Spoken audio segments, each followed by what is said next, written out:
Good evening, everyone, and welcome to the International Center Goa. I'm delighted that Ritesh Shah has joined us for the evening, and very thankful to him for giving us the entire day. Actually, he had a workshop this morning with students of St. Xavier's MAPSA, the Mass Comm students, and they absolutely loved it. So he spent a good 90 minutes talking to them, and he has pretty much promised that whenever he has the time, he'll be going to St. Xavier's and interacting with the students. I mean, what a wonderful thing to do. Thank you so much for that, Nitish. I think that's going to be really appreciated by the students and certainly by the teachers as well. Um, I'm not going to introduce Ritesh. The poster pretty much says just about everything, not just about everything, most of what you need to know. Uh, but I thought I would begin with, and given that the Navin Times did the interview this morning, I decided I will avoid the questions that the Navin Times newspaper asked of you. So let me just begin with a completely offhand question. Have you considered acting or directing a movie?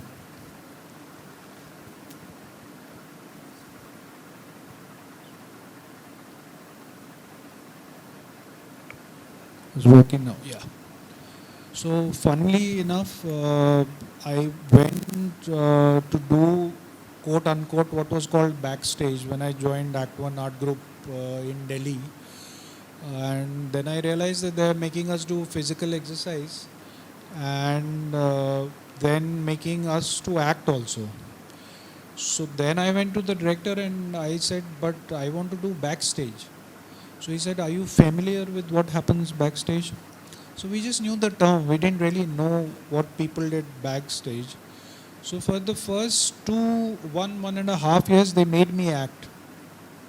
And it wasn't that acting can't be learned, but then you realize that the kind of effort that actors put in to hide that effort is monumental. And I was just waiting for a chance that how do I get rid of this and how do I get to do backstage. So an opportunity came, which I was telling the students in the morning also. It's quite funny that I was playing the lead in a Piyush Mishra play. And there was just half a script because he had already moved to Bombay. So I said my lines, walked to the front of the stage, finished the soliloquy and just stood there. So the director asked what happened. I said, we have scenes still only here, there's no script. So he said, oh, so you're not really acting, you're just mouthing lines, you don't understand what is happening. I said, this guy really has a point. I mean, I should have been in the moment. I mean, whatever that actors do, which by the way, I didn't know what they did. So I finished that speech again and then stopped and then started looking at my co-actors. Some of them made the right interjections, as in they carried forth on the text from where we had stopped. But some of them really said things which didn't make any sense. So I kind of started correcting them that I don't think you want to say that. Maybe you mean this. And I started feeding them lines, and at the end of the day, then the director told me, write this down. So I realized this is now an easy escape. After this play, I will just collate what people say and correct what I feel is not in sync with the text. So now that you know the answer to the question, so I actually started out acting, but I always wanted to do backstage. I didn't know what it exactly was, but I came to writing through acting, through this unfinished play. And then after that, I did say never again, but they say never again. So Sujit Sarkar is also from the same theatre group, and he is one person who has stuck to those old memories. So every film of his, whether it's Pink or whether it's Sardar Uddam, he always makes me act. And there also the setting is very informal. For example, I did a scene in Sardar Uddam where there were people like us, the cinematographer, the costume designer, the assistants, the casting director. They were part of a scene. And there was no written scene. We just knew that Uddam is coming to meet some revolutionaries in London. So that scene is actually improvised live, except for our casting director who went hard of hearing in St. Petersburg because of the cold. So only he was saying lines from the text, the rest was made up, just like that walk down from the stage. that you would look at a person and saying, "Oh, Ashok ji is here," when you don't know whether his name is Ashok ji or not. So I do act at times, but only when I'm forced to. I don't enjoy it because it's very difficult, doesn't come naturally to me. Can be learned, that I can vouch for, as in you can improve your craft. But and this reminds me of Irfan sir, Mr. Irfan Khan. He always used to click pictures of me in various stages of stubble, keep them with his makeup man as a record, and always used to tell me to act. And I used to tell him, "Sir, क्यों मजाक कर रहे हैं? I mean, if this is the standard, why do you want me to embarrass myself?" And originally he was slated to play Sardar Uddam. Unfortunately, he fell sick and then he went to London. And we also decided that physically Uddam is going to be a grueling shoot, so we went to Vicky Kaushal after that. And in between, there was a movie where they wanted an 88-year-old to play Daljit Dosanjh's father in the movie. And the way I used to say those lines, they couldn't find an 88-year-old Sardarji who would say lines like that. So they put prosthetics on me and made me play his father. So I used to walk around in Punjab with these prosthetics, pajama, and young kids would come and do peribona. So that day I felt that no, I mean, Irfan's standards have been achieved. So I clicked a picture of mine and I sent it to him in London, saying, "I've finally taken your advice." So that's my short acting career for you.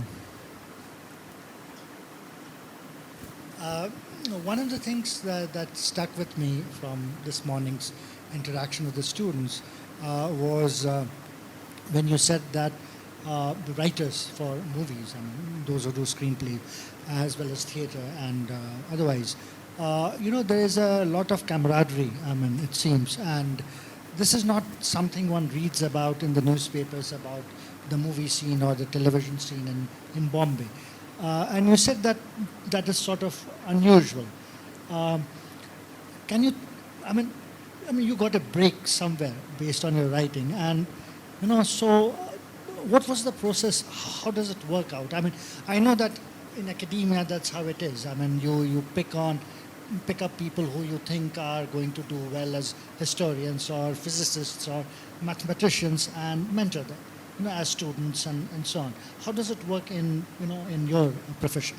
See, as I was telling the students in the morning, the fact that I got movies very early on to write, even if they didn't get made that early.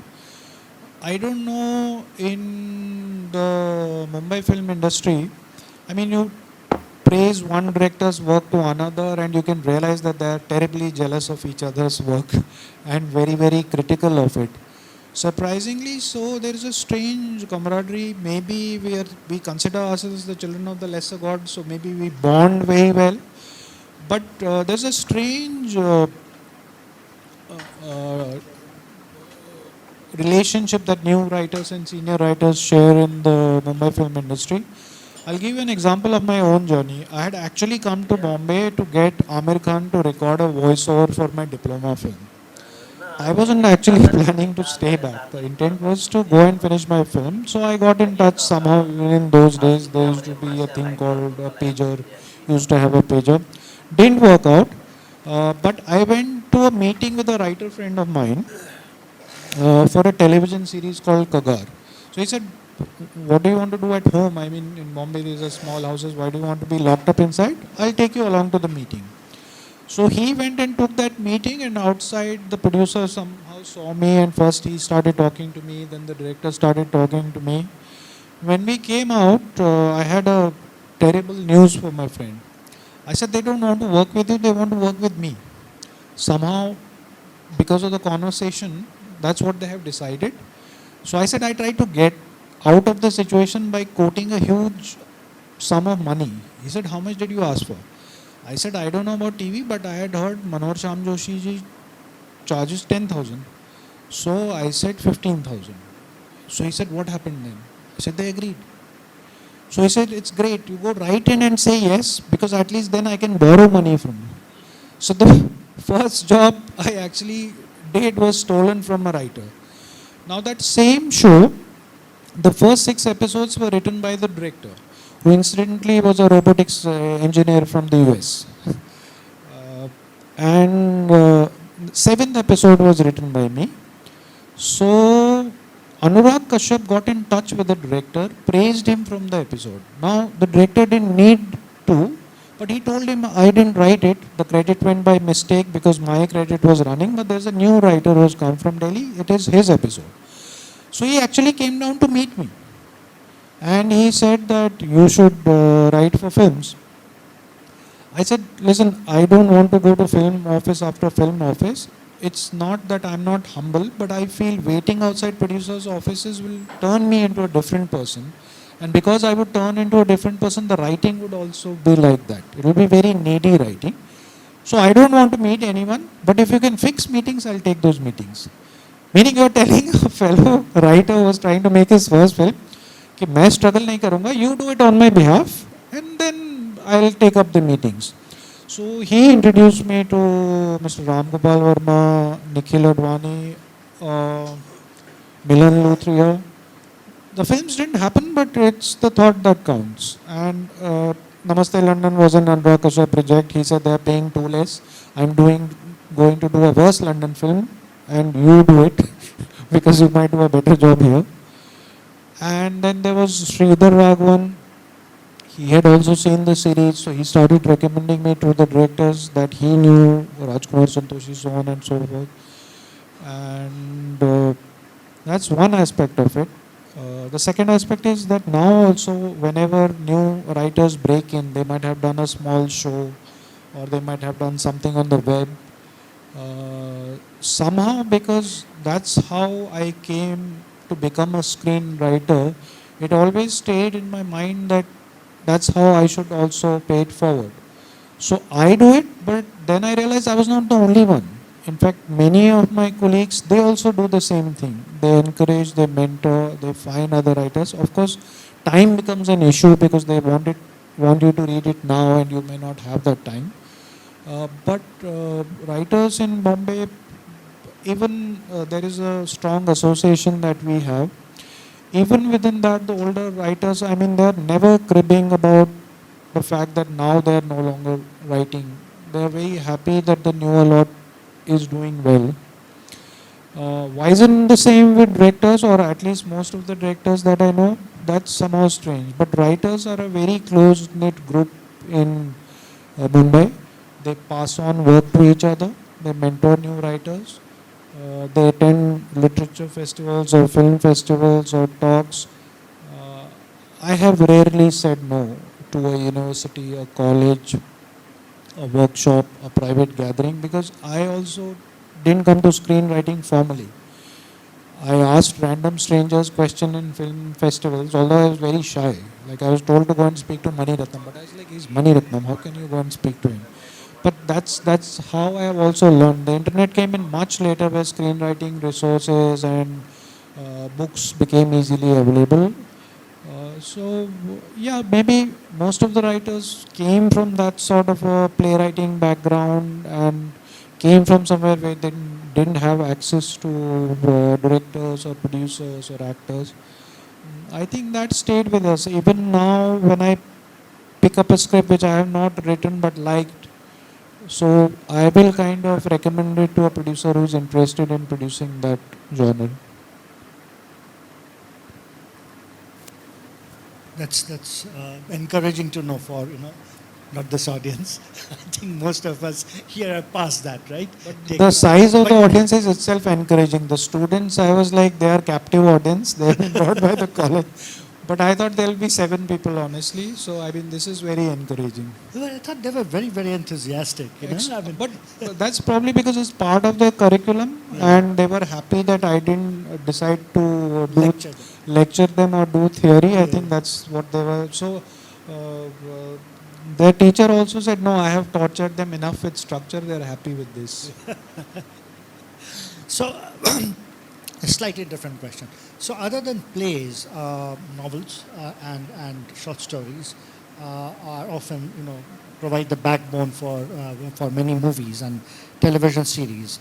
Now, one of my favorite ones is, of course, Raincoat, Rituparna Ghosh's but also I'm a big fan of Vishal Bhardwaj for the three movies that he made, Makbul and the two others. Um, yeah, Makbul, Omkar, and Heather. Um, what does it take to actually, rewrite or write the movie based on a book or a short story? I mean, there's the obvious thing like, you stay true to the story or, in the book, or how much do you deviate from it? It could be a story written in an Indian context, in a foreign context. That's one. But the second one is if you had the freedom and the money to write uh, a screenplay for, say, three, four of your favorite books. You're a student of English literature, right? So that should come, that should be easier to answer. So which would be the three, four books where you think that you really making a movie out of this would be wonderful, and I would absolutely love to write a screenplay. Actually, there's a movie called Adaptation by Charlie Kaufman. Uh, when we talk about adaptation, that is a must-see movie. I mean, it's crazy. So he's one of my favorite writers also. He doesn't write much of late. Started directing, and generally his output is not that much as it used to be in the early days. So adaptation, the rules are very kind of simple. The writing rules are that you look at context, you look at geography, you look at language, then the imagery itself, because imagery forms a very important part of Shakespearean work. So imagery, whether it's clothes, weather, uh, weather, the setting, it has some sort of symbolic relevance. That also you're supposed to take. Like for example, Makbul, it's not just Lady Macbeth cleaning the blood.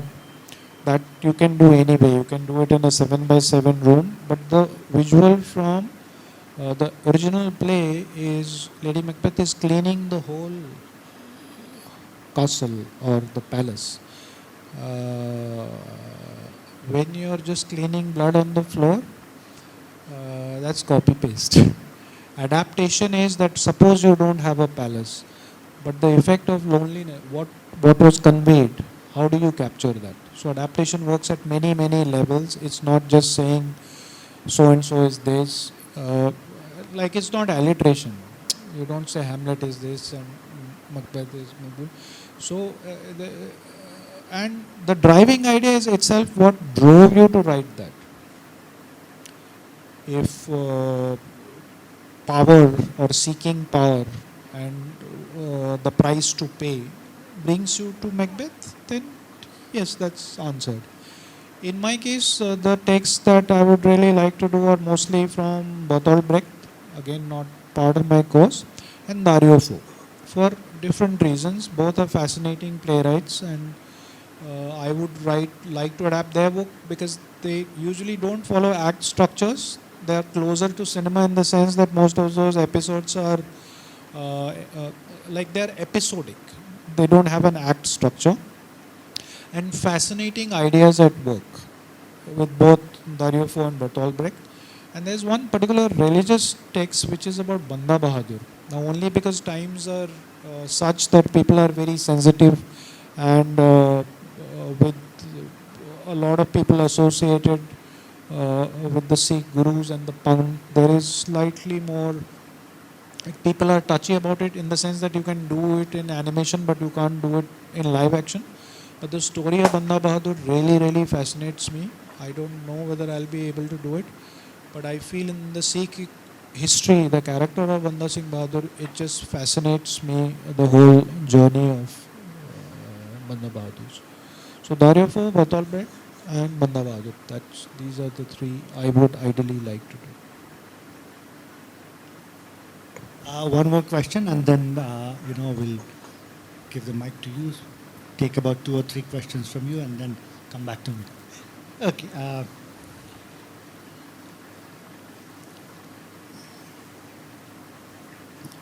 This is again going back a little bit. Uh, you know, attending college in Delhi, and Delhi is a great place for students. It's a great place for budding writers, actors. I mean, the theater scene is. I mean, and you started there, Yeah. right? Uh, who were the early influences? And at that time, probably you were not. You wanted to be backstage, right? I mean, so, so, uh, but there were people who were there. I mean, I can immediately remember Barry John or Amir Raza Hussain, but others as well, and a lot of no, older people from the 50s, 60s, 70s whose influence was there on the theatre, not Sardar Hashmi included. But so the larger question is, who were your early influences while in college and in your early years, when you were attending Jami? So while I was still in Kashmir, I mean, we just used to see mainstream movies, whether they were English or Hindi. I had not kind of taken notice of it. It was an evening of entertainment, or you go to see a movie because your exams are over.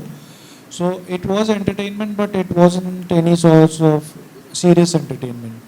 Then I remember, I think we completed, I think at that time, 60 years or 50 years or 70 years, I can't exactly remember, but a certain time period from the release of Raja Harishchandra. So on Doordarshan, where we used to mostly watch movies at home, uh, they showed 12 movies. 3 were by Ritvik Ghatak, 3 were by Raj Kapoor, 3 were by Guru Dutt, and 3 were by Satyajit Ray. And I was seeing them not because I knew how great they were, but it seemed to be very interesting, whatever was being watched. Then I remember after that, one set of exams got over and I went to see a commercial movie which had a very popular song. Now when I sat there, that is where it turned serious, because I thought it was utter crap. I literally couldn't sit through that film because probably my taste buds had already changed. So I didn't know it was called a walkout then, but I actually walked out after listening to that song. That it's done. The rest of it is bullshit. And while I was walking home, I was kind of questioning that, why didn't I really like it? I like movies. So then I started coming up. The first thing which strikes you is usually logic. Not the logic of life, but the film logic. That if so and so had not so and so seen so and so, then what would have happened? So coincidences started to bother me. A lot of it started to bother me, but I didn't really know what I was supposed to do to fix movies. But I just wanted to fix certain bad movies. I mean, the ones I ended up watching, to fix them somehow. Delhi, then we went into Act 1 art group. So Mr. N.K. Sharma, he was a huge influence. He had come from Jannati Manch. He used to work with Sabdar. So he kind of set most of us on this path by teaching us about the craft, but also building our personalities. Then at that time, there were other greats who were around. Some of them are not around anymore, like Ram Gopal Verma, Mansi Kaul, M.K. Raina, stalwarts of the theatre world. Robin Das, I think I saw my first Dario 4 play adapted by him, and I was fascinated by the kind of work that was happening in Delhi at that time. Delhi also, because of these embassies and film festivals, because at that time the film festival wasn't here, it used to travel to 4 centers, and the 4th center usually used to be Delhi. Pragati Maidan. I mean, I think I saw so many good movies. So many are there, and then they also used to do the panorama. Films that were selected for the panorama were shown in Siri Fort, and tickets sometimes used to sell for black. It was actually a 10 rupees entry, but for a Mani Ratnam or a Kamal Hassan, film you would sell. Delhi also, there was strange encouragement. We had heard about this Hungarian film maker called Zoltan Fabri. So at that time, no internet, no DVDs. We actually wrote to the Hungarian embassy that we have heard of this filmmaker. How can we access his films? So the Hungarian embassy one Sunday actually put up a show for us. And they showed us a Zoltan Fabri film, put out food for us, spoke to us about the film. That was the kind of place Delhi was. Or suddenly we'll have a Fellini retrospective. So I saw a film called Satruyan, and I came out and I told my friend, what is the story? He said, no, cinema doesn't have to be narrative cinema all the time. It can be non-narrative also. So at that time, in the absence of DVDs, streaming, online libraries, online access to tools, it was just a thriving place for culture. So I mean, anybody who I kind of met, I would speak to and try and gather information on how to fix the films that I don't like. Their films are fine. I'm sorry, I have a related question, so let me do that. You talked about, how you watch these movies on Doordarshan and then went to a commercial movie and then you said, what's the logic of all this? Does it make cinema sense, so to say? And that brings me to, again, something else you were talking about, talking to students earlier, which is about how do we classify good cinema or great cinema from the ordinary.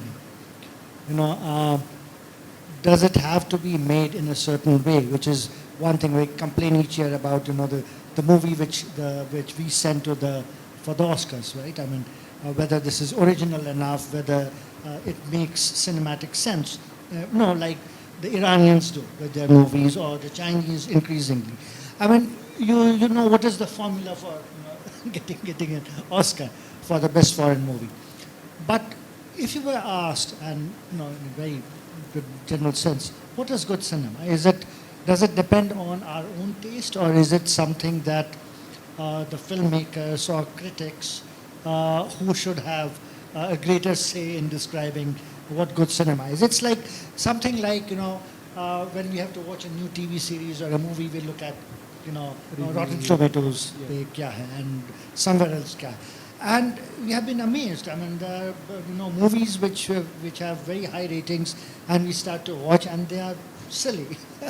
And then there are movies with pretty low ratings. I mean, somewhere in between, and they turn out to be what we see as oh, this is great stuff.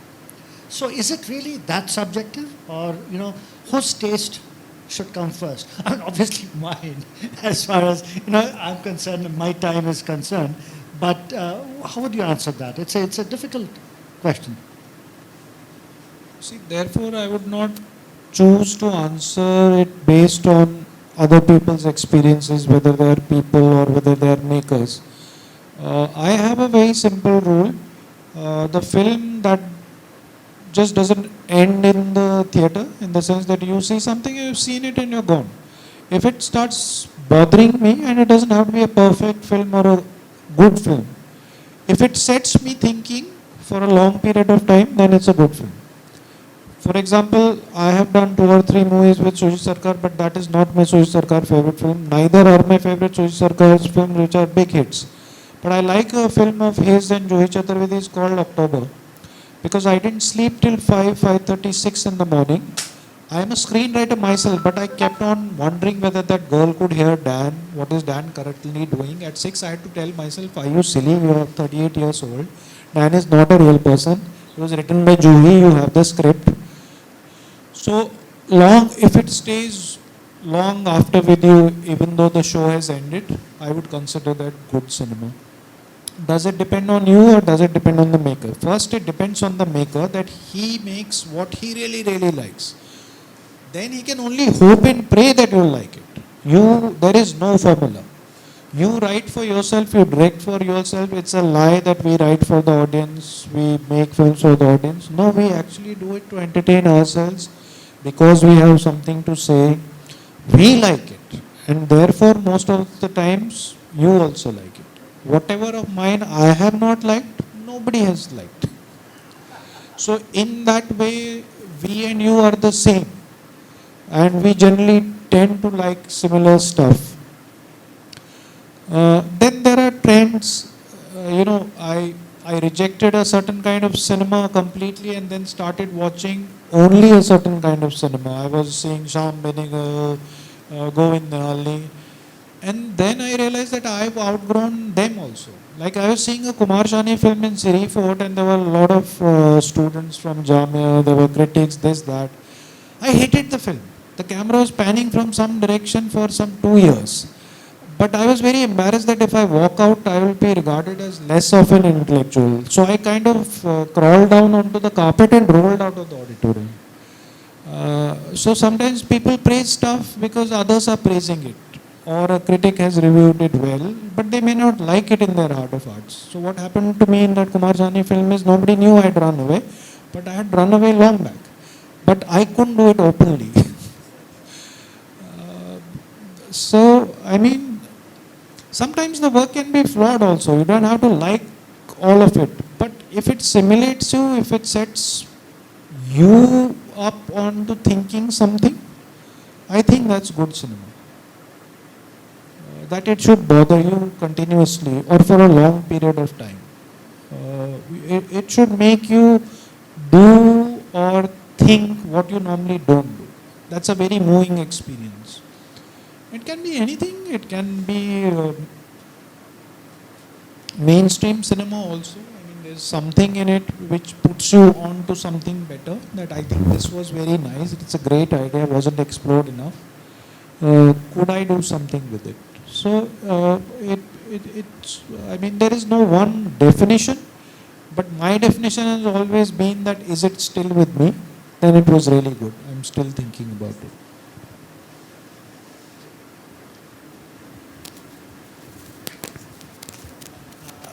It would be good if you question. Yeah, my name is Viraj Mahatme. Actually, I have three questions. The first is from an industry point. Like a writer will, write a script and pitch, as well as there might be commission work. How does it at present work in the industry, like percentage-wise?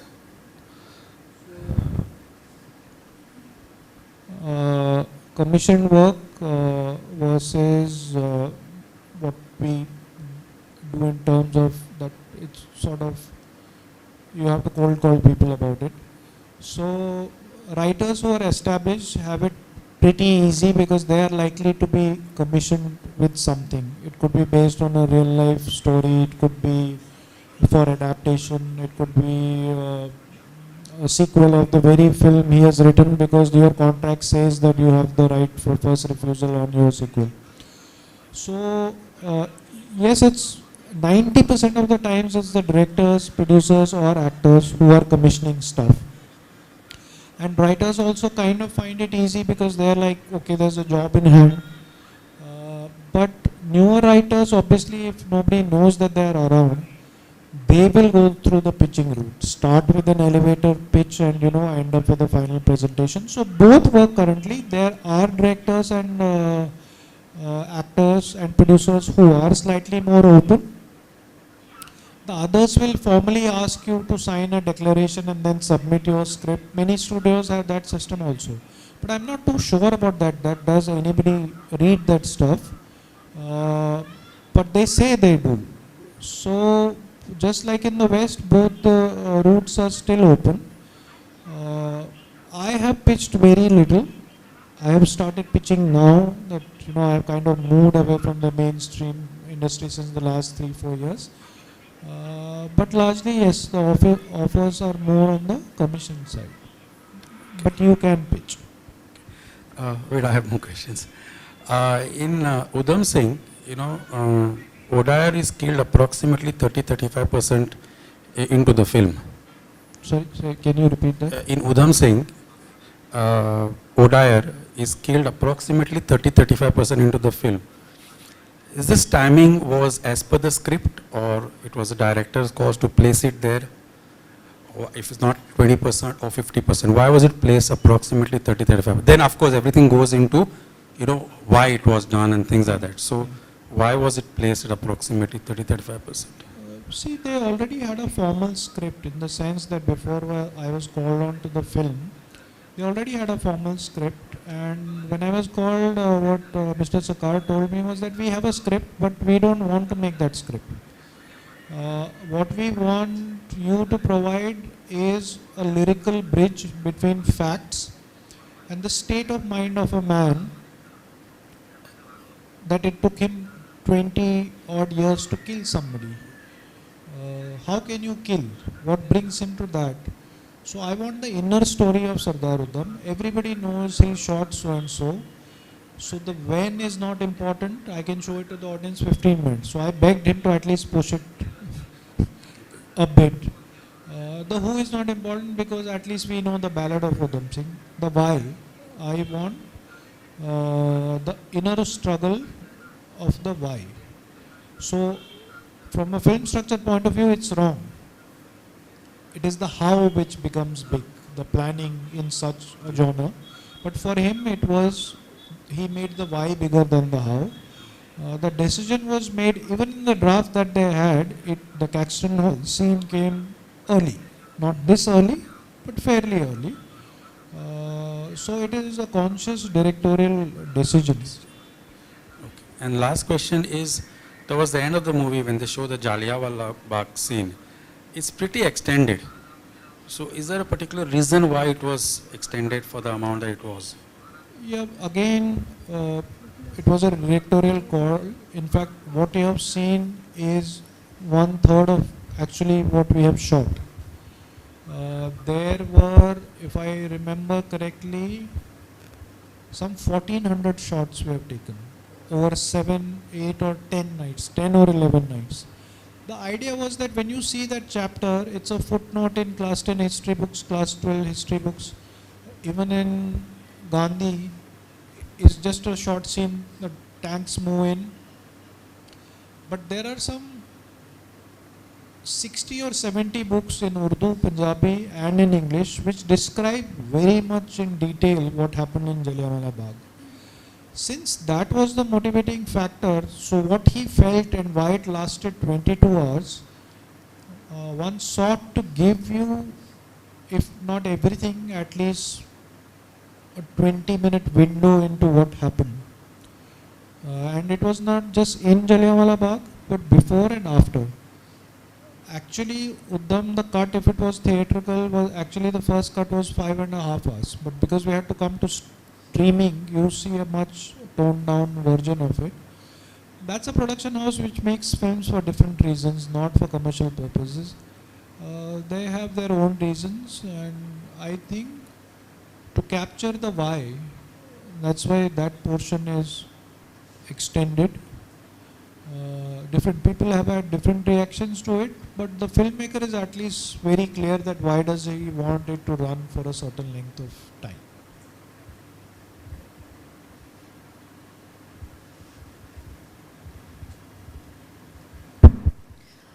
Yeah, I am Swarupa here. In the Hindi film industry, how much of a say does a writer have in the casting of a film? And has it ever happened that you have written something and felt, oh no, this is not the perfect casting, or vice versa, like, yeah, this is the perfect casting? So 9 out of 10, you never you never get the cast that you want. So I stopped writing for actors long back. Even when people asked me, who do you think is the best choice? I said the person who is intelligent enough to do it is my first choice. You rarely get the cast that you have in mind. Even if they like it, they may not want to do that kind of a film at that point of time, or they might not have dates. So it's not good advice to write for actors. But after the casting is done, you can tailor it according to the strengths of the actor. You can play on them and hide the weaknesses, which we call a pass before shooting, because by that time it's not that you finish writing a script ever. It's not that it's finished, you hand it over and now they'll do casting and start shooting. No, after you get to hear about the cast, then you can retailer it, because you have seen a lot of their films, you have interacted with them. They might find something difficult, they might find the syntax difficult, they might be coming from a certain region, they might have a different personality. See, like Sadarudam was written for, say, somebody like, it was actually written for Mr. Irfan Khan, but Vicky Kaushal ended up playing it. Both, I mean, it's actually the first 20 odd pages of the film hardly had any dialogue when it was being played by Mr. Khan, because we knew that he'd convey a lot of things without dialogue also. So you do change scripts according to the cast you have. Rarely have I got the cast that I wanted, and now I don't have a dream cast. All your collaborators who turn up put their hands up that I'll do it. they become your collaborators and you can work with that. As far as say is concerned, it depends on who your collaborator is. Like at Rising Sun Films, with whom I did Sardar Udham and Pink, even the subtitles are not approved without the writer's consent. The publicity material, the trailer, the poster, if a poem is to be used, what is to be said about the picture, how much is to be said about the picture, are the subtitles correct, are they to be corrected? That's the way they function. The writer there has a huge role to play. In other films, you might be merely asked for your opinion. It may be considered, it may not be considered. You don't have to go for the shoot. You turn up on the final day of the edit. So it depends on who likes to work how. People who believe in screenwriting, and not just screenwriting, who start working with the writer and like the way he thinks. It's got nothing to do with writing skills a lot of the time. It's about the personality, the opinion, the behavior of that person. There, I think people involve you a lot more. Also, trends change. 10 years back, I wouldn't be shown the first cut or a rough cut. But last 7-8 years, it has drastically changed. I don't know whether it's generally in the industry or because of the kind of releases I had. Nowadays, I mean, I can suggest not the lead actors, but I see a lot of shows and I see a lot of local actors, I see a lot of stuff. I can say that there was such and such a boy in a show who I think you should take a look at. Of course they have to audition and but you can recommend faces if not stars. I am reminded of people when I am writing after I finish the script saying that I think and sometimes they can't find anyone. Like I told you, I had to play Daljit Dosanjh's father in a film because they couldn't find a coherent 88-year-old looking Sardar. So sometimes you're reminded, and like Suj Sarkar uses non-actors for example. For large parts they are non-actors because he prefers that style, they haven't read dialogue and stuff like that. So there one can suggest, and with collaborators with whom you have had a good history, usually your opinion will be taken.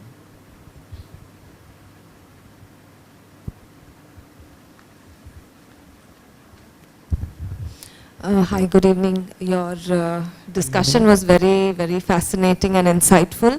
I'm Runa Menezes. I teach at Goa University in the English discipline, in fact. So really nice to know that you were a student of English literature yourself. So my question is a little more general. I'm looking for your opinion on this. So I often find that many, script writers, actors, directors started their journey as actors on the stage or, having some experience with theatre, live theatre. And I sometimes feel that unless you do have that kind of an experience, you cannot really be very authentic or general when you're actually writing or acting or directing a film. For example, I sometimes feel people who come into acting from the modeling route somehow seem much more plastic. They're not able to get that very authentic style of acting and things like that. So what's your take on this? See, at a certain point in mainstream cinema, what started happening, and this is more of a post-2000 when such films, what we used to call the NRI cinema, started getting made. When it was only about a certain class, so suddenly we had actors coming out from gyms rather than the proscenium stage because they didn't need to do much. It's not that there haven't been good actors who have no theatre background. Like from the older lot, Jaya Bhadri has a film background. She came from the film institute. Rajkumar Rao in her times again doesn't have a theatre backdrop. Trained from FTI, is a cinema trained actor. So it's not that you are necessarily good only if you do theatre. The advantage that theatre provides is that there are long hours of work. So over a course of a 3-year, 5-year stint in theatre, you have worked long. The second is that you have the advantage of working in a live medium. So what used to happen as a playwright, sometimes you have done a 3 o'clock show and it hasn't gone well. the 3 o'clock show is drastically different from the 7 o'clock show, because you have changed around a lot of things, because you can literally feel how the live audience reacts. And there are other ways in which it can push your brain cells. For example, my second play, we were doing an adaptation of Fiddler on the Roof. So this is Topola Taylor going to ask for the daughter's hand in marriage, and Piyush Mishra was playing the father. So midway through that scene, I say something and he starts strangling me. So I'm thinking, okay, it's part of the performance. I mean, he's just heightening it today. Then I realized, no, now he's overdoing it a bit, because he has pushed me down onto a bench and he's continuing grunting. And so as the oxygen is kind of disappearing to my brain, I'm wondering that why is this extended performance there? Then it struck me that the guy has forgotten his lines. So as I'm getting choked, I say something like, if you leave my throat, can I suggest something? So he kind of he relaxed his grip a bit. I said, do you mean to ask that if I get, so I'm saying his lines but in my voice. Until he kind of got back to where he was supposed to be. So I'm not saying this necessarily happened because he was going to strangle me, but I stayed alive to think on my feet on a film set. People have gone onto a film seat and called me saying, sir, yahan diwar to hai nahi, there's a back gate. So you don't have to go over the wall. You can easily open the back gate and go through. But we have the experience. Okay, there's suddenly a gate and there's no wall to climb. We can open the gate. So your scene changes. So it's something like what is Riyaz for music. That is what theatre and the proscenium was for actors. People would not go to work in cinema saying the penance is incomplete, tapasya adhuri hai. Must put 10 years in theatre, touch Manohar Singh's level of acting. And actors were mythified also. They used to say that Manoj Joshi's ears turn red when he becomes Macbeth. So every actor post that would wait for his ears to turn red, for some waited for 20 years. So then they had to be sent that maybe, the ears turning red doesn't work for you. Maybe you feel it differently. It was just great practice, but times change. I mean, you didn't have the democratization of cinema, in the sense there were no reels, no vines, no stand-up, nothing being shot by people themselves. Today with an iPhone we can actually start making our own movies, put it on YouTube. Even if 500 people like it, doesn't matter. But that Riyaz must be happening somewhere else. But theatre, the live medium, it challenges you in significant ways, whether as an actor or whether as a writer, because you can see the pulse varies from place to place.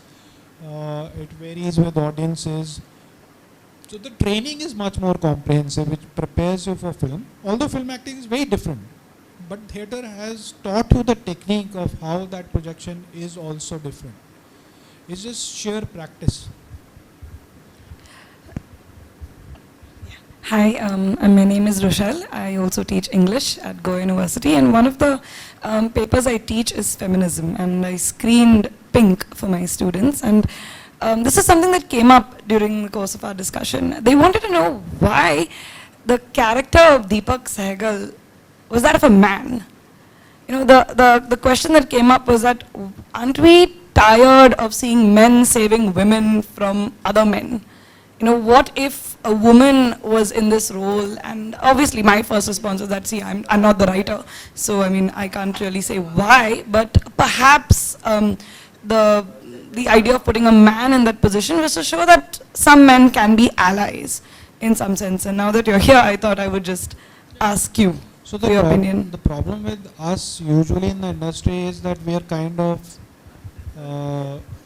before we write and direct films, we don't do cinema studies on them. Now, this script was not even written for Mr. Bachchan. It was randomly written for a lawyer who is hypersexual because he has a bipolar disorder. So he gets into this because his therapist tells him that half of Delhi does it guilt-free. and they don't even have a condition. You unfortunately have a condition. So that was the kind of character it was. So when you're looking at a person like that, you're not really thinking of gender. It just felt into the script. So he was always a man from day one. We didn't question it. After the film came out and people said it, so we were like, so the next time, I mean, if somebody is fighting for a minority, so do you have a lawyer from the minority or from the majority? If he's fighting for caste, should he be from the same caste or a different caste? Eventually we'll forget theory and we'll do what is instinctive. The ironies of it is that now the name Deepak Sehgal, for example. So Deepak Sehgal is a real guy who is not a lawyer. He is the director Mohan Sehgal's son. He was Mr. Mohan Sehgal is the one who rejected Amitabh Bachchan for an audition. Deepak Sehgal eventually turned up to work on Kaun Banega Crorepati, and according to him, Mr. Bachchan used to give him a miserable time. So now this lawyer, once one realized that Mr. Bachchan is going to play him, he was called Deepak Sehgal. So that used to make him kind of uncomfortable. Inka naam Deepak Sehgal hai. Now, why we do things is for radically different reasons than cinema studies. So people who name characters like this, I mean, do you really think that they have thought about these things? Only after people analyze it, then we come up with what is the proper politically correct reply. Otherwise, we're like children, we're playing. Of course, there is a broad theme in our mind that we want to make a agitprop film about consent. But after that, we're just playing. I mean, I don't know, man, woman.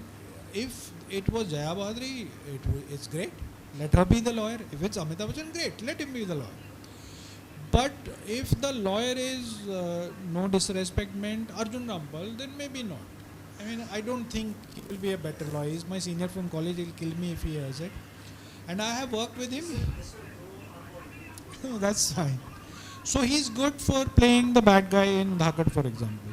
So we don't think about many things. After they analyze, we just talk to each other and then craft politically correct replies. Otherwise, I mean, we don't think of many things honestly.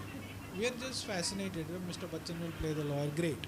So then when he reacted to the text, he said a lot of those things may not be acceptable with me. You know, you're bipolar lawyer, and one of the fallouts was that he's hypersexual because of that. So he does accost women on the road. So it was an irony, but he was going to people who are working. He was going to working women and he was going there for the night, but he felt differently about consent.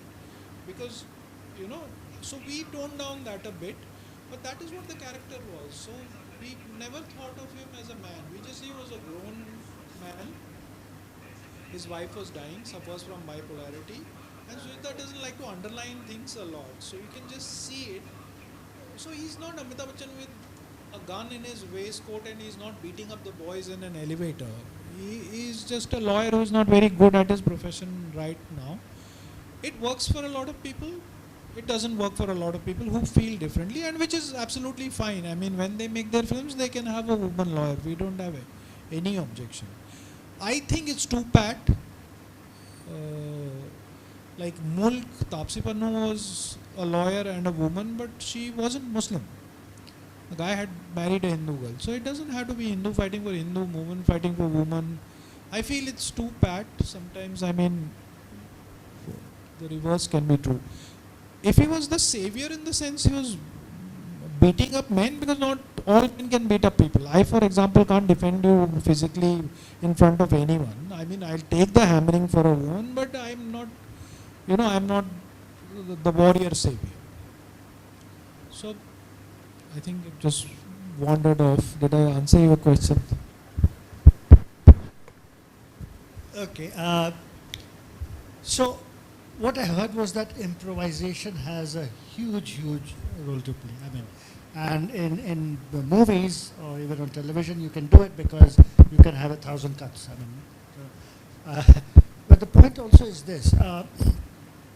So when you are shooting, the improvisation, the two people who are, or the three people, depending on the actor or actors involved and the kind of actors involved. So there would be at least three people who are involved in, you know, sort of deciding what works, right? I mean, there are stories about these Hollywood stars, where somebody has 100, cuts, and before they get it right, or many more than that. But improvisation itself, again, is there any understanding among the main people involved that the whole idea is that it should come together as a project, as a cinema, right? And whether it works for you or for the audience, how does that play into the improvisation in terms of your satisfaction or what you think the audience wants to see? I mean, किसी को जिंदा रखना है या मारना है, for example. No, that can't be an improv. I mean, that decision has to be thought. But suppose an actor shoots one of the main characters live when we're shooting, that's an improvisation. We have to decide whether to keep it or not. First of all, I feel that when writers realize they're kind of down the hierarchy of the film world, they created the myth of writer's block. That it's a tough job, इसमें writer's block होता है. With that, they kind of sold their story very well, and it is mythified writers. When the actors realized that a lot of people have understood somebody else writes those lines, they decided to mythify improvisation. Now there are 90 pages written in a film and you improvise one moment, but they will make a big deal of it. That said, sometimes it does enhance things because people are in the moment and they improvise, but sometimes they do it for the heck of it also. So the call has to be, in theatre, the call is the writers, because the playwright is the guy whose text is sacred there. He has to approve. Is it contextual, or just was it done just to bring out a few laughs or just because somebody wanted to act stylish? In film, it's a call of the director. Sometimes actors improvise unnecessarily for the gallery, for example, and the director has to point out not part of your character, not in sync with the film. This improvisation is not good. Sometimes it's very good in the sense that, there's a film I did with, say, and Akshay Kumar, whose strength is not drama, but his strength is comedy. But there's a scene in Airlift in which he drank a glass of water. And he drank it the way an actor is supposed to drink. You can really feel this guy is thirsty. And the antagonist in that film, he was going to sit down, and it was written that he'll sit down. Asked him to sit not there and sit here. The humiliation of it is the actor's genius, that he just enhances the moment a bit. So improvisation is great when it is in context, when it enhances the theme and idea of the original screenplay or film or the play. Sometimes it's really unnecessary and ridiculous. You keep it to keep the actor happy, and then you tell the director what is he doing. He says, edit पे मैं काट दूँगा.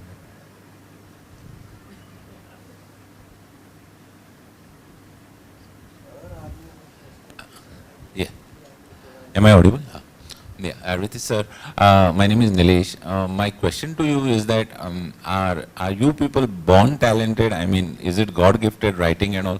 Because I see Salim Javed, writing so many hit films, and Kader Khan, used to say in his interviews that he used to sit to write dialogues, take higher bungalows and sit, or Sir said Vishal Bharadwaj, he's a great writer, producer. So is this something that is achieved by hard work, or is it pure God-gifted talent which you nourish upon? I mean, it's very rarely that somebody is born with it. In the sense that you might have the desire, but you might not have the skill set. In my experience, 99% of the people have improved their craft by properly learning about, acquiring skill sets, doing it day in and day out. Because if I look at my work when, say, I was 28, and when I look at some of the, it is horrible. I don't even know how I got in. So was I born with it? I don't think so. Did I have the interest? Yes. I think all of us, a lot of us are interested in cinema. Like my brother is, for example, but he never became a screenwriter. He still is.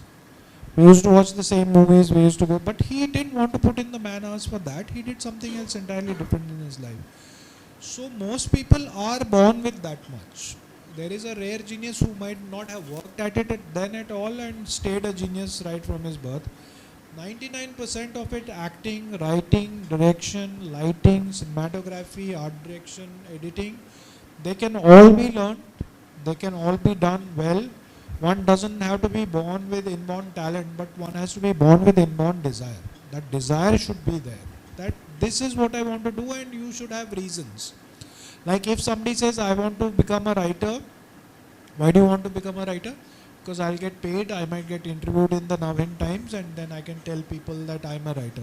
If that's the reason, there are better jobs for that. But if you say, I have to say this idea and I feel only the film medium suits it, it is not a short story, it's not a novel, it is not a book. This has to be conveyed cinematically, and somehow I have to get it done. That can be learned. That I have this desire to communicate this, but it can be only done through film. It can all be learned. I am an example. I was a greenhorn who thought the world of himself. I thought after Gurudutt and Raj Kapoor, I am the one. At 17, I was convinced I was Kashmir's gift to the film industry. But I was horrible. And there were so many great teachers and colleagues who taught me a lot. And they do it even now. Even the students I interacted with in the morning, some of them have, contributed their own tiny bit. Everybody does. Even now, I read screenwriting articles, I follow screenwriting sites, I take online classes, I buy the latest screenwriting books. It is a never-ending process because the desire is there. Between the talk in the morning and between now, Dr. Pushkar was kind enough to give me a room. I was writing there. So I wrote for 3 hours, and I wrote 7 terrible scenes and 1 good one. As in, I like it. I don't know whether it's good. So at least I could, it can be learned. I can vouch for that. If I could become a writer, anyone can. That's for sure. I'm Janita Singh, and my question is that how does the process differ for a writer if they're writing for an OTT platform versus a film? Like whom do you approach, or like how do you go about it? And my second is that whatever the film budget, what is the cut for the writer in the film industry as well as the OTT? Like how does that work? Okay, so approaching people, the approach remains the same, because even in the OTT space, you are again approaching directors, producers, streamers directly, or production houses who produce for streamers. So the process remains the same, that you have an idea which you feel suits the long form more. So rather than film, you feel that it will work on an OTP streamer space more. The second thing is the writing is entirely different. The act structure of long form as compared to film is entirely different. It tends to be more character driven than plot driven. There are many different attributes which are different from mainstream movie writing. Streamers are different that way, because that is the long form of screenwriting. So actually when we started, like I have done 2 long form shows, we actually had writers who had experience in writing for streamers come in from abroad. So Amazon brought them, they did a workshop with us, they trained, and this is when I was already 40. Also the second part was, I realized that physically it's much more draining. So most of the writers, they came into our session straight from a run. So they were well built, and I decided to lose weight after that. So there are many different attributes in terms of craft. Streamers usually have a fixed pay that they'll pay you per episode or whatever. In film, on an average, your highest paid writer, they come usually from the Telugu industry, would be paid about 4% of the budget. That's the maximum you're likely to get. But the average, I would say, varies between 1% to 2%. That's the rough average. Simple maths, for a 25 crore film, you would not get paid more than say 50 lakhs. That for a middle run writer. And successful writers can obviously charge much more. I mean,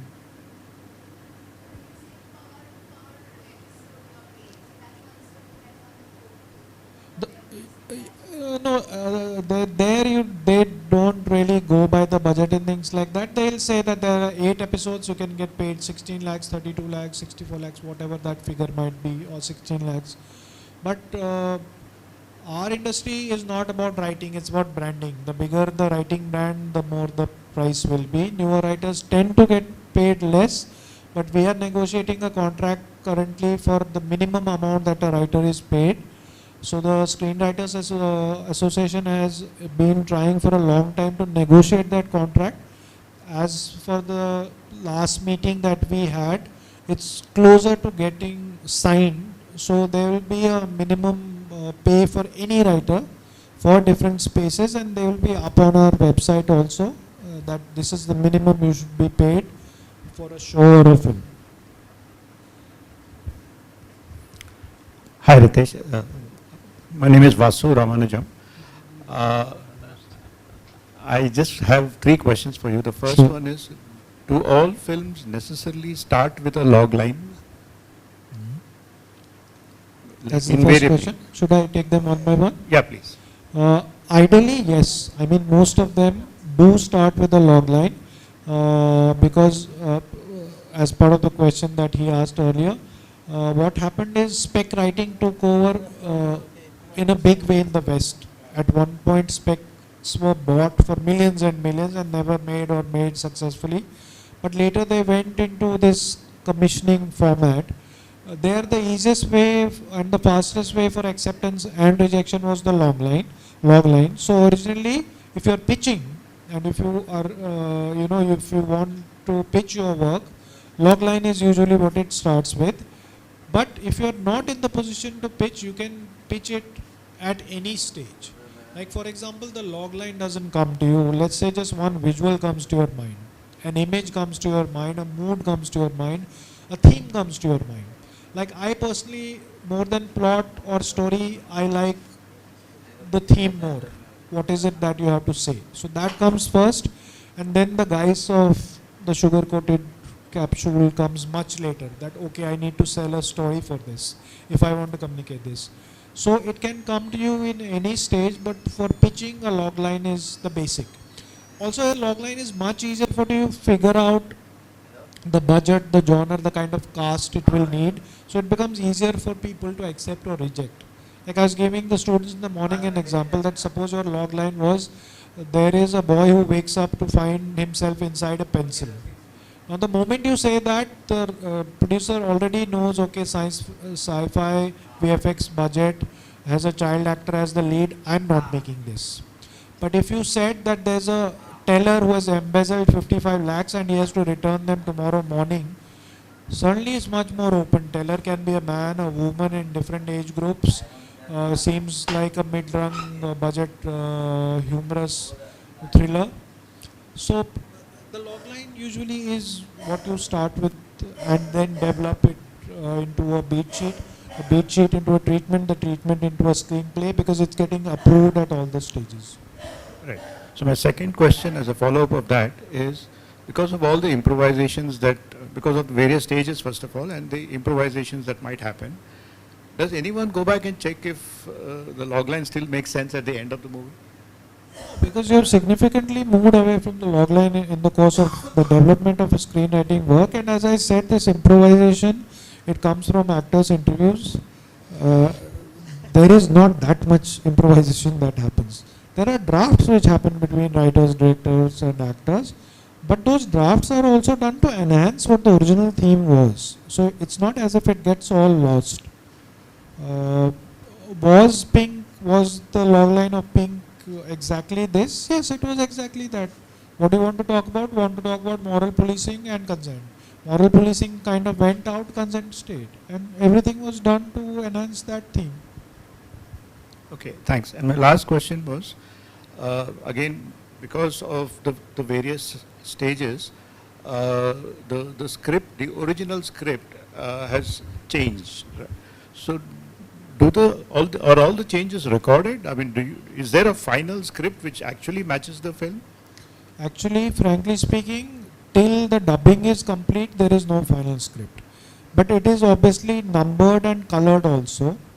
in the sense that if it's a full draft, it will have a number. If it is nominal changes, it will have a point. So it will be a 0 draft, first draft, 1.1, 1.2. If it is a significant shift, then draft 2, draft 3, draft 4, like that.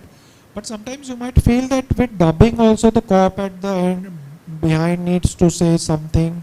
So you do keep on working it almost till you lock your subtitles, your edit, your dubbing.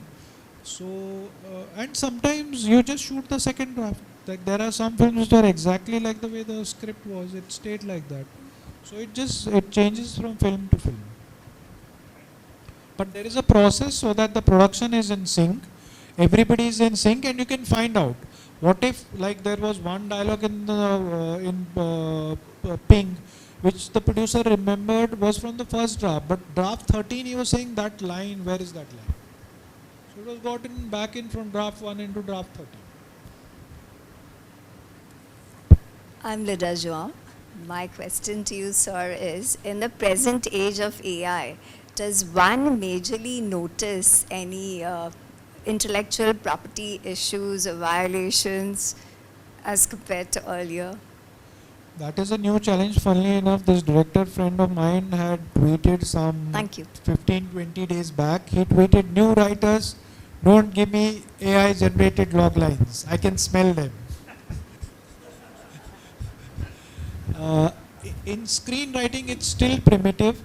In AI, the thing is you're giving access.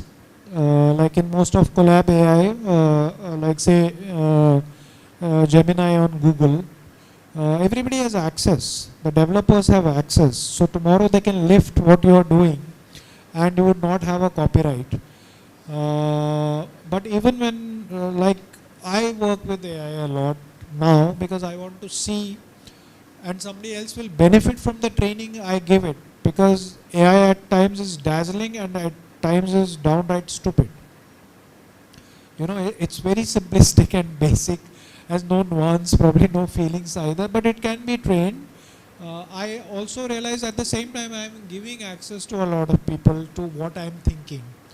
And I also realize that we are training it to take away somebody's job, but the wheels of the time move forward, you can't avoid it. You can start registering your work with either the copyright section of the government or the Screenwriters Association from day one in various stages, and you name the stages also. But there is a lot of work happening in that field, and even otherwise it will be very difficult for us to protect our work all the time. I, for example, had made my peace with it much earlier. I was happy to leave a script in the producer's office saying that even if somebody copies it, at least my ideas are getting out. But you can kind of guard it at every stage, but while working with AI, it's not that protected. ChatGPT, yes, in a way, Gemini, no. So you can also look at the policies of the various AI tools that you're using and see if somebody is looking at it or not. But eventually what you take from it, you're using it for basic research, development, counter ideas. What you put on your paper, it's very difficult for somebody to steal it if it's really heartfelt and comes from you. I have found that people have gone and borrowed an idea but could never do anything good with it. And there is actually, there was, I won't name the films ever, there was a Tamil film whose central idea had stayed with me for long, for about 10 years. And there was somebody who officially bought the rights and adapted it. That film failed, mine worked. Because the thought of it was probably, you know, more heartfelt. So, I mean, once you're writing, you go all in. One shouldn't worry about these things. Even if somebody lifts it, it's your idea. Feel very proud about it. And sue the person also. Yeah, I have a question. When you write a screenplay, I mean, do you ask other people to reflect on what you have written? In between, at the end, how does it work? See, usually I told you I was cocksure since I was 17. So many a times where I don't show it to anyone. I'm very sure about what I'm writing. Of course, it's not the first draft. I've been also thinking about it time in and time out. Like what I did today, I was really thinking about it. I know what is bad in it already, even though I have sent it. I told him that the script is all there, it's complete, but it lacks one thing, my love. So it hasn't got enough of my love yet, which is there in the first 20 pages, it's not there after that. So I don't usually show my work, but sometimes when I'm very confident of my work and it's not getting made, then I have 2 or 3 go-to people. There's a writer-director called Bhav Dhulia, there's another a guy called Asim Arora. Their opinion is very important for me. But 9 out of 10, they'll also say that don't worry about it, it's not the right time or the right side of actors or the right person, it's there, keep it. Sometimes they'll say that the 2 acts are working fine, the 3rd act is where there is a problem, and they'll give some suggestions. So 2 things, I don't show it because I've been writing a lot and for a long time. I've been writing for 30 years. I started writing almost professionally when I was 17 and a half. My work has been presented to live audience, so there is a lot of TT happening, so my serve is likely I am able to pick up spin serves. When you're starting out, it's a good idea to show it to people whose opinion you trust. And the only problem with sharing your work too much is that people start giving you suggestions based on the movie that they are writing, not the ones which you are writing. So that's a bad suggestion. But if there are people who are able to assist you and enhance your ideas in the film that you have written, that opinion should be taken. Whosoever tells you, I would have done it like that, don't take his opinion. Whoever tells you, hey, on page 53 you wrote that he'll swallow the sun. It's page 87, he hasn't swallowed the sun. Did he mean it as a metaphor or is there action on it? So whosoever is enhancing your theme, who is questioning you that you promised me that and you didn't give it to me, those ideas are acceptable. But otherwise, if you say show the same script to say Dr. Pushkar, for example, we might have varying opinions. It's up to you, you know, how you take it.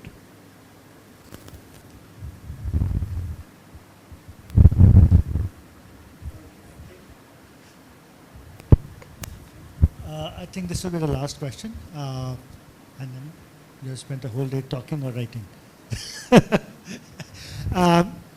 You know, I mean, other than good or not so good, great, there's something else about cinema which bothers some people, which is the idea of originality, right? I mean, that this is something original.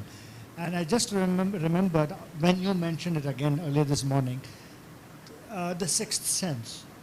You know, I mean, you saw that movie and you said, oh, it blows you. It blows you because nobody has done it, the same thing, you know, the way Night Shyamalan did it. Now, how many movies, but then, you know, when you look at movies, how many movies blow your mind that way? You know, where you say, I mean, you could be blown away by the script, by the whole narrative, by the lack of narrative, by great acting, but, you know, movies which really have or say things in a truly original way. I mean, you have that movie which begins from the end, right? Irreversible. So, you know, that is something original. Or when Christopher Nolan made his first couple of movies, right? So, so when Christopher Nolan made his Memento, for example, so that really blows you. I mean, you know, you're seeing something new. But let's think of 10, I mean, and this you can do with the audience as well. 10 movies which really blew our minds. Also, share our lists. For different reasons and different standards, these are my go-to movies because re-watches are kind of which I find exciting. So my list, I mean, let's call it the decade list. We're talking about 2000 onwards, that kind of thing. So in thrillers, I like a loaded political drama thriller, LA Confidential. I have 2 DVDs, a normal one and a Blu-ray. I often watch that film because that particular genre, I really find the script interesting, the acting very interesting, the dialogue catchy. October, because it deeply touches the sense of empathy in me. I feel if you have to say a film about empathy, that's a great film. Sholay, just nostalgia, maybe my first stereophonic 70 big screen film. I love the colors. I love a lot of films about that film. So, one of my favorite films. There's a Tamil film called Virumandi. The film has a very serious subject. It is about the death penalty, but done in the most entertaining manner. A very, very communicative film. A great song sung by Kamal Hassan in the film. Very interesting dialogue. I mean, if you are to make a film for a mass audience with a theme like death penalty, that's a go-to film that I like to watch bits of Viruvandi at times. These are the four that come to my mind outright. Charlie Chaplin. I mean, when in doubt, I have the whole collection. Visual conveying of great ideas. I mean, The Great Dictator, what a film. The last speech of The Great Dictator. All of Charlie Chaplin actually. I mean, you can see Modern Times, The Kid, City Lights. Something great with that guy. So how many did we get? 5. Yeah. It's Pembury is also an issue. 6 will be outright. We're thinking outright, which comes much faster without thinking. There's a film based on a Sarat Chandran novel called Swami. It's a sort of a melodrama for the 70s, but some great songs and appeals to the sense of what a good guy should be like. Girish Karnad plays the film, plays the actor. We have seen many such versions of the good guy. We used to call him a Maniratnam hero later. So a man with humanism. So Swami, one of the appealing films. Like it's no connection. Why do you like Swami? Shekhar Kapoor's Masoom. I know it is taken from a book. I've read the book, but I like both the book and the film. Again, some great ideas in there. You don't know what is it about. I've been seeing it ever since I was a kid, and the interpretation keeps on changing. Different heroes appear at different points of time. Then there's a crazy Iranian film called Foreign Currency. Why I like it and why I remember it, while as the world is going praising Iran for its sort of dramatic real life based films, it's about a man, a middle-aged man with a family who finds a huge amount of foreign currency, about $10,000, and how his world turns upside down. So you can do humor. I mean, the last shot is this man is in an asylum over a huge tree where he's talking to a crow. So that is where it starts and that's where it ends. So very interesting film. We got 7? 9. Abstract 1 or 2 so that we get more names. Outright, I mean the ones which came out without thinking. Then I was talking in the morning about Malayalam cinema, some great Malayali films coming out of late. They have always come, but these days they are in tremendous supply. So if you have access to it on Disney Hotstar and Prime, they have a great collection of Malayalam films, some fascinating films there.